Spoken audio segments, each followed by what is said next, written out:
Honorable Speaker of the House, Alan Peter S. Cayetano, Majority Floor Leader Ferdinand Martin Romualdez, Chairman Franz E. Alvarez, Chairman Jose Antonio R. C. Alvarado, distinguished representatives, magandang umaga sa inyong lahat. At the outset, let me correct that this is not my birthday today. In a few weeks from now, that will be my birthday. At the outset, also, let me thank the Speaker for according me leniency during the hearing last May 26, 2020, and for inviting me again in today's hearing regarding the constitutional and legal issues surrounding the franchise application of ABS-CBN. Bago po ang lahat, gusto ko pong ipaabot na nakikiisa ako at ang aking tanggapan sa layunin ni Speaker Alan Peter Cayetano na mabigyan ng isang patas, tapat at mabusising investigasyon na kikilatis at hihimay sa ABS-CBN. Nakikiisa po kami sa mga pagkakaroon ng malawakang diskusyon upang mahimay at mabigyang linaw ang mga issue at ang mga nagkakasalungat na opinyon, pananaw at haka-haka patungkol sa ABS-CBN. Now, this move is consistent with my position all along that A, under Act number 3846 and PD number 576-A, a franchise is required to operate radio and television stations within the Philippines. B, Congress has the exclusive and plenary power to grant a franchise, including its terms, conditions, and period. And letter C, a franchise for broadcast must specifically be in the form of a statute. I would like to take this opportunity to say that I am not at loggerheads with Congress. In my letter to the NTC, I only cautioned the NTC of its possible encroachment on the legislative power if it issues a provisional authority without a law authorizing such action. I never mentioned the name of Speaker Cayetano and any congressman in my advisory letter to the NTC or in any of my subsequent press releases. After all, I am also the statutory counsel of Congress, as demonstrated in the Ilocos 6 case, the martial law cases, minority leaders case in Suarez, etc. Number one, the office of the Solicitor General as representative of the Republic of the Philippines has always upheld the rule of law. The Holy Bible in Leviticus 5:17 reads, and I quote,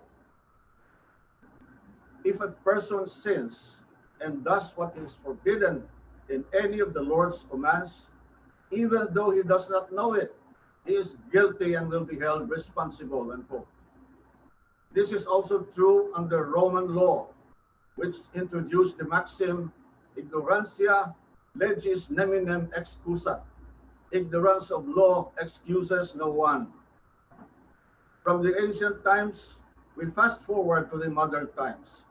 The Philippine Civil Code provides in Article 3 as follows: ignorance of the law excuses no one from compliance therewith. Not every Filipino reads the Bible. Very few are familiar with the Roman law and the Civil Code. But across the archipelago, every Filipino, rich or poor, educated or otherwise, understands the so-called majesty of the law or the rule of law. From my kakabsat in Ilocos provinces, where my parents came from, they understand this principle as Amin ket agparintumang ti linteg bak ng man wenno nakurapay. Translate this as everyone bows down to the law, whether he is rich or poor. In the Visayas, my countrymen would say, ang matag usa, adunahan man o kabos, muyukbo sa balaod. And in Nuevo Iloco, Mawab, Davao de Oro, where I was born, we say, mapobre man o madato, walay gipili ang balaod. The OSG, as the defender of the Republic and the people, has always been vigilant in its crusade for the rule of law and good governance. No less than our track record is testament to this. We have previously fought against abuses and injustices in a long line of cases, some even before my tenure as Solicitor General. Recently, we championed this fight for the rule of law in the likes of the Sereno and the Lima cases, both filed and won before the Supreme Court. Bakit pa kami titigil ngayon?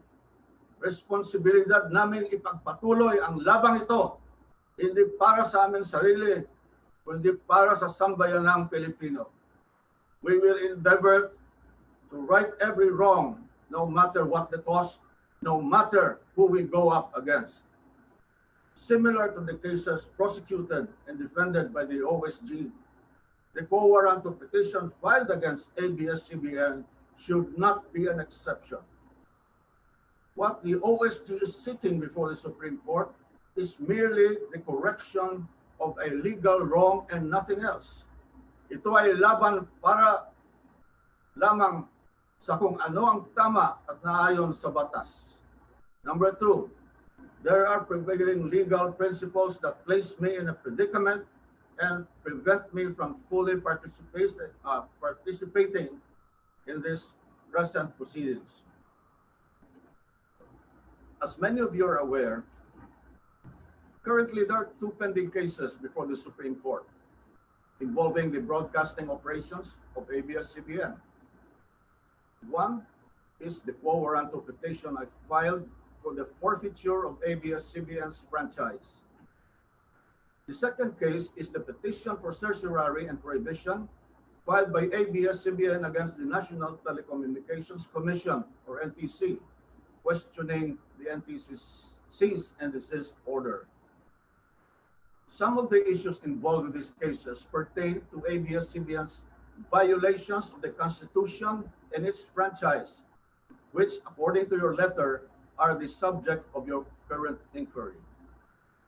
Pinagbabawalan akong magsalita ukol sa kahit anumang bagay na may kinalaman sa mga petisyong nakahain ngayon sa Korte Suprema ng dalawang prinsipyong pangligal. These are the principle of non-encroachment on the exclusive domain of judicial jurisdiction, and the other one is sub judice rule. In the case of Benson versus Senate Blue Ribbon Committee, the Supreme Court cautioned that allowing Congress to investigate matters over which jurisdiction had already been acquired by the courts would create the possibility of conflicting judgments.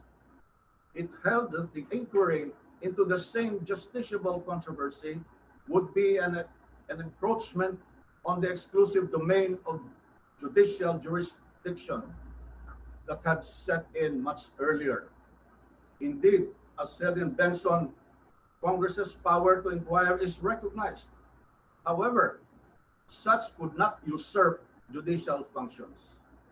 In the same vein, the sub judice rule restricts comments and disclosures pertaining to the judicial proceedings in order to avoid prejudging the issue, influencing the court, or obstructing the administration of justice. The same rule was likewise used by the OSG in declining the previous invites from various committees in the Senate and in the House of Representatives, where the expired franchise of ABS-CBN and its renewal are being discussed. Lest I be misconstrued of favoring the House over the Senate, My appearance today is without prejudice to prohibitory rules.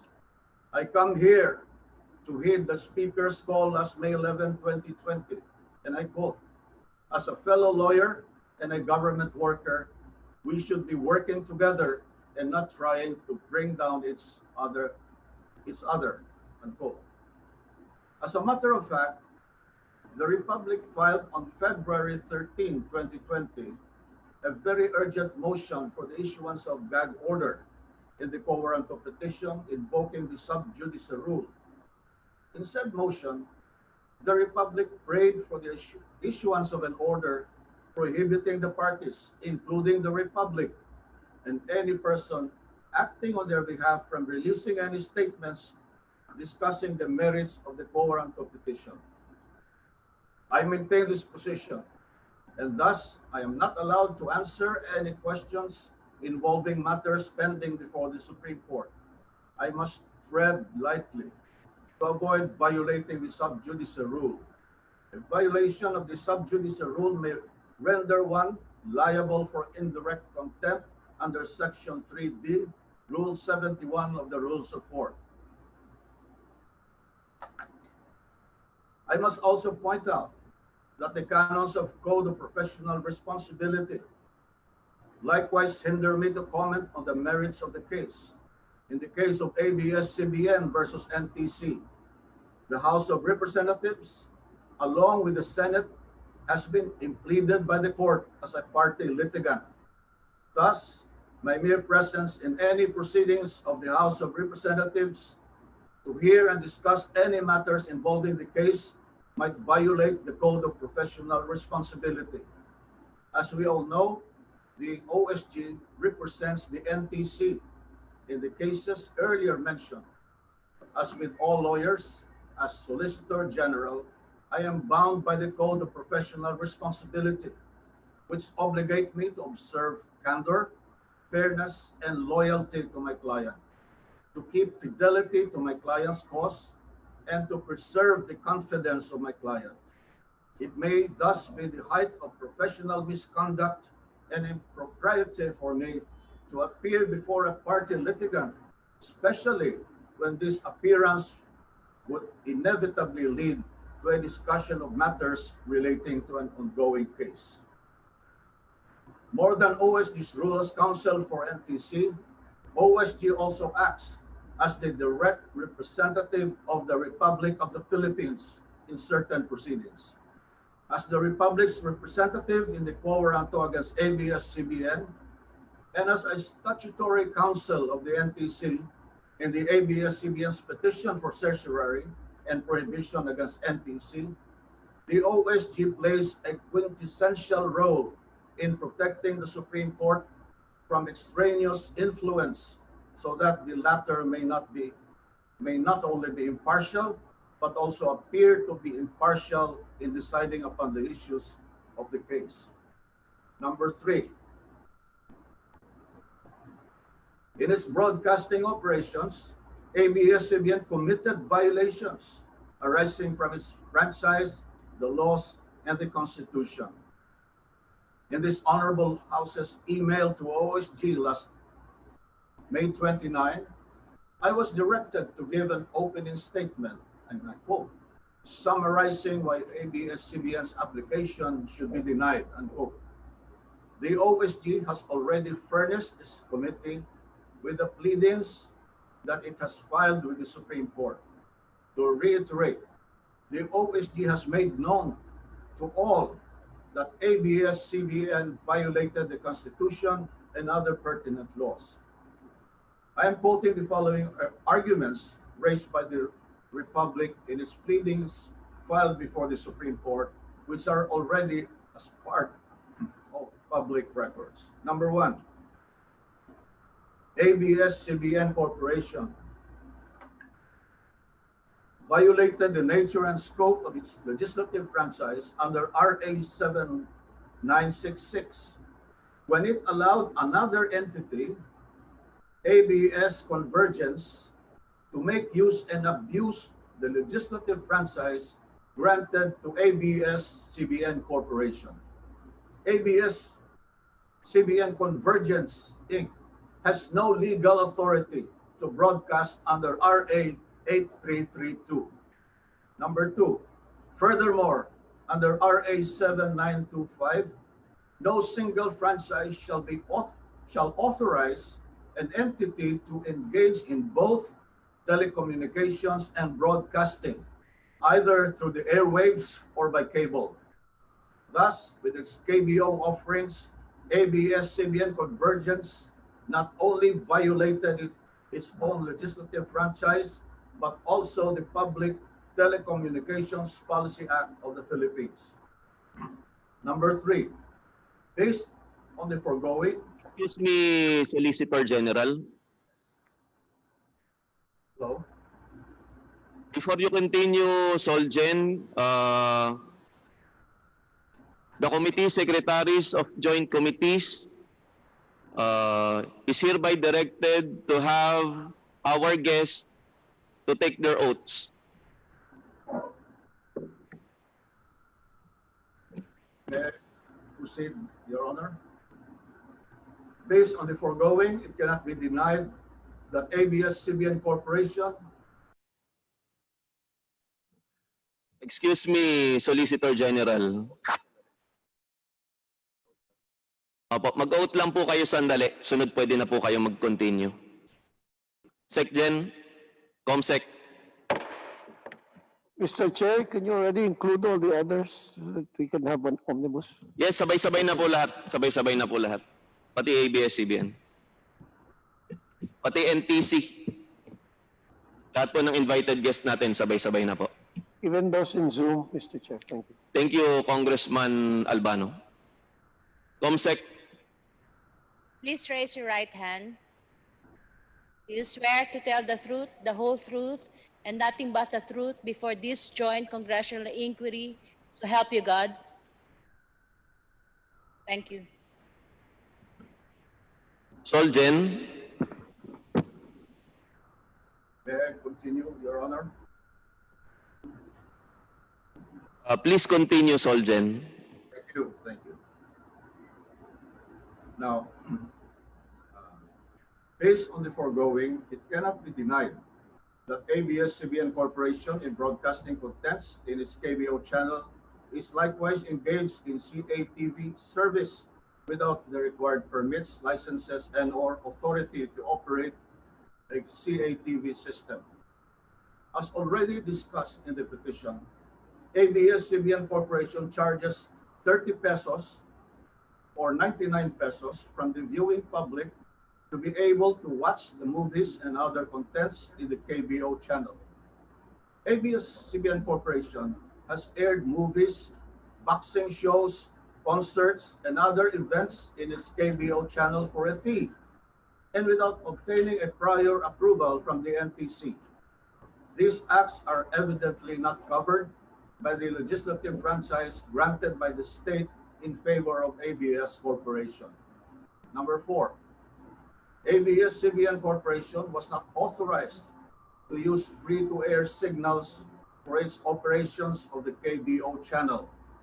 Quite tellingly, ABS-CBN Corporation cannot produce a copy of the permit or document showing that it has been granted authority by the government, specifically the NTC, to operate a pay-per-view channel such as the KBO, despite having been previously ordered to desist from engaging in the pay-per-view services until the CAS guidelines has been issued. ABS-CBN Corporation nevertheless continuously operates the KBO channel in derogation of its franchise, the NTC directive and order, and the DICT framework. Number 5, the Philippine Depository Receipts, or PDRs, issued by the ABS-CBN Holdings Corporation grant beneficial ownership over the underlying ABS-CBN Corporation shares. ABS-CBN's own statement admitted how the issuance of PDRs allow foreign entities to participate in a media company whose ownership is required to be 100% Filipino. To quote,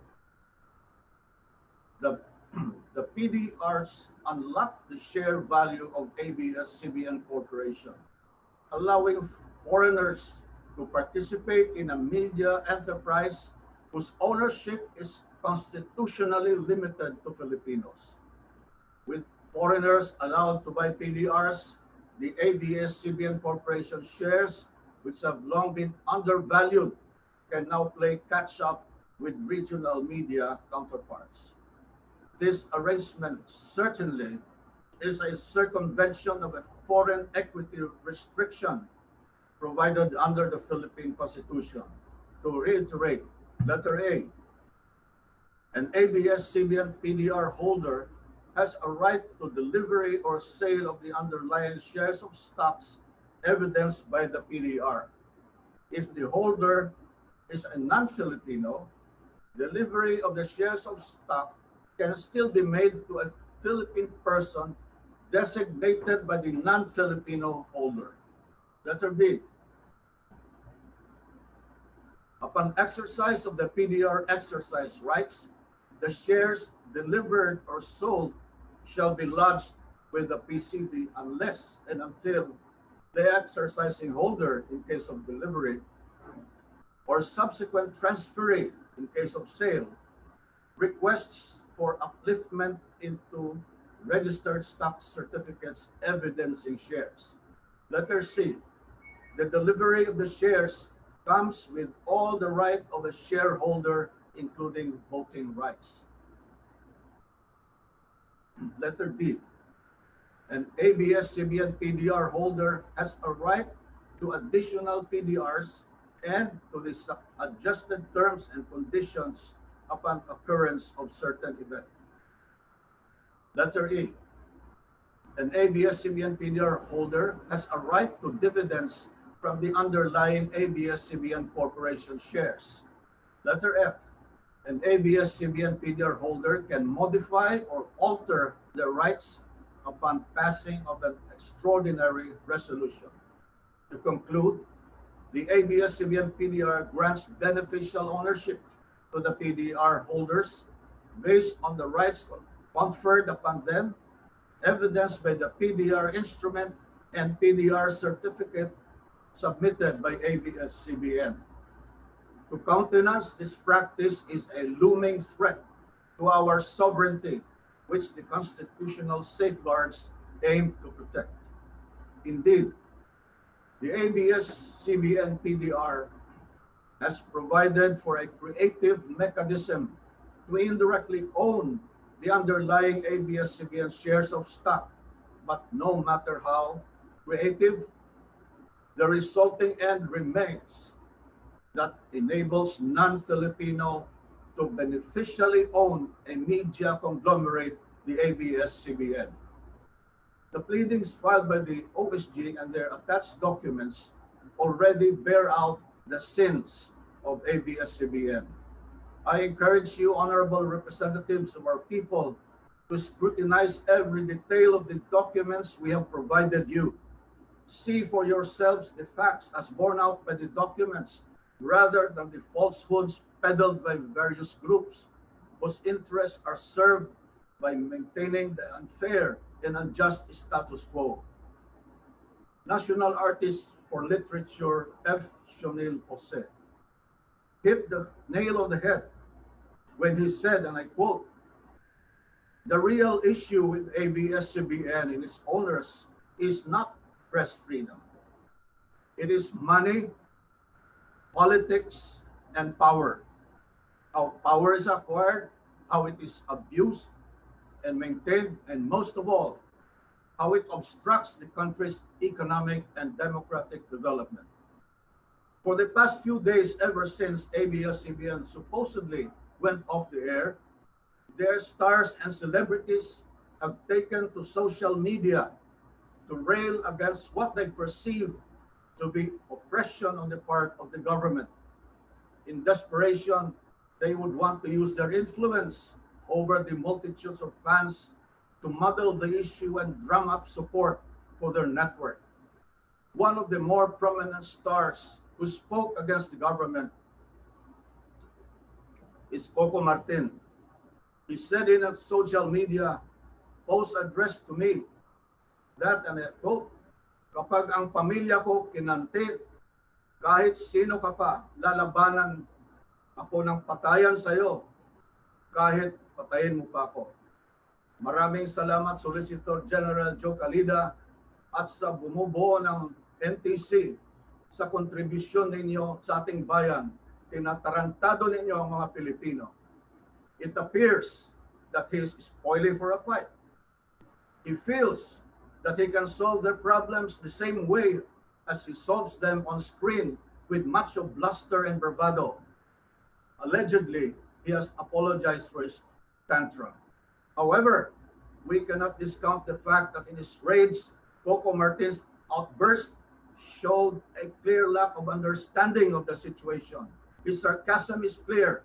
Ipagdarasal ko na lumiwanag po sana ang inyong isipan at kung sino man po ang nag-utos sa iyo. Unquote. If I had not been the Solicitor General, I would have called his bluff and make him eat his words. For decades now, ABS-CBN has been deceiving the Filipino people. Appropriately, Congress now seeks to revise the past of ABS-CBN to determine if they are worthy of a legislative franchise. In view of its nature as a grant from the state, a legislative franchise is not a right that can be exercised at will and pleasure. Rather, it is a privilege subject to regulation under such condition as the government may see fit. Thus, in cases of misuse, non-use, or abuse of a franchise, the state ought to reassert its authority and rights as a grantor, regardless of the grantee's identity and influence. Through the proceedings before this body, the time has come to expose ABS-CBN, whose owners and corporate officers continue to deceive the Filipino people into believing that they are in the service of the Filipino. In truth, however, ABS-CBN is motivated not by service, but by greed and desire for power and influence. Their brazen acts must come to an end.